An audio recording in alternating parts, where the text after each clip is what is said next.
नमस्कार, इन खबर में आपका स्वागत है। मैं विद्याशंकर तिवारी हूँ। रेप के आरोपी चिन्मयानंद जेल पहुँच गए, लेकिन वो जेल में नहीं है, एसी कमरे में अपना इलाज करा रहे हैं।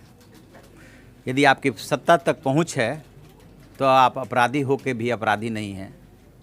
आप पूरा लाभ उठा सकते हैं जिस तरह के रसूख वाला आदमी लाभ उठाता है।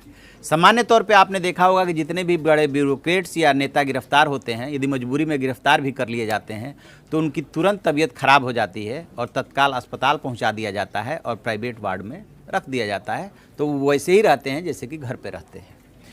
स्वामी चिन्मयानंद के मामले में भी ऐसा ही हो रहा है। पहले तो 376C यानी कि जो सबसे कमज़ोर धारा थी वो लगाई गई, अधिकतम कारावास जिसमें 10 साल तक है, 5 से 10 साल तक, और उसके बाद में तत्काल उनकी तबीयत खराब होने लगी, लिहाजा हॉस्पिटल में भर्ती करा दिया गया और वो अब एसी कमरे में है।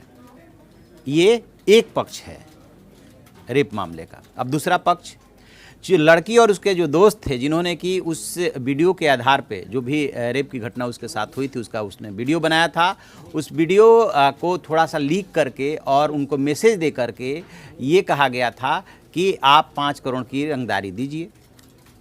ये प्लानिंग हुई। अब उसके बाद तीनों दोस्तों की यानी कि संजय, सचिन और विक्रम की गिरफ्तारी हो जाती है। फिर लड़की भी गिरफ्तार हो जाती है। लड़की ये बात SIT कह रही है कि लड़की ने इस बात को माना कि हाँ 5 करोड़ की रंगदारी मांगने के लिए उसने कहा था नहीं कहा था अलग बात है। 164 में उसने बयान दर्ज करा दिया है पहले ही, जो कि मजिस्ट्रेट के सामने होता है। इसके आधार पर तीनों दोस्तों के साथ लड़की की भी गिरफ्तारी हो जाती है।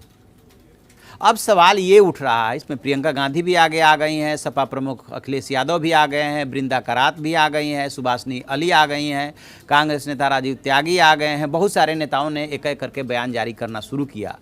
और खुद ही आप सोचिए और इसको खुद ही डिसीजन लीजिए कि एक तरफ रेप का आरोप और दूसरी तरफ पैसा मांगने का आरोप है।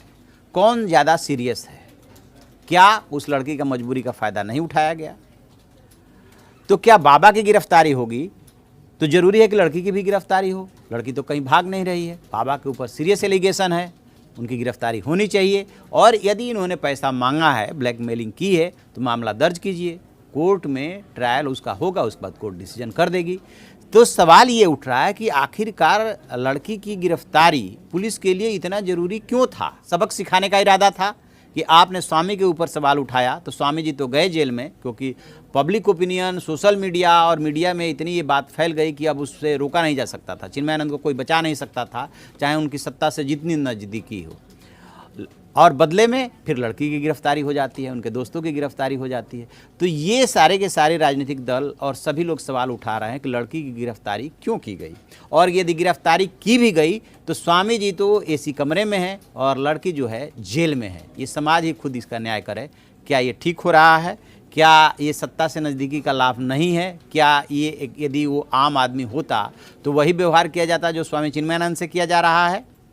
आम आदमी लड़की है तो देख लीजिए उसके साथ क्या व्यवहार हो रहा है। खुद ही फैसला कीजिए, खुद ही सोचिए।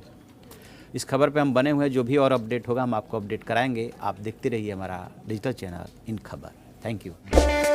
इन खबर चैनल को सब्सक्राइब करें और बेल आइकन दबाना ना भूलें।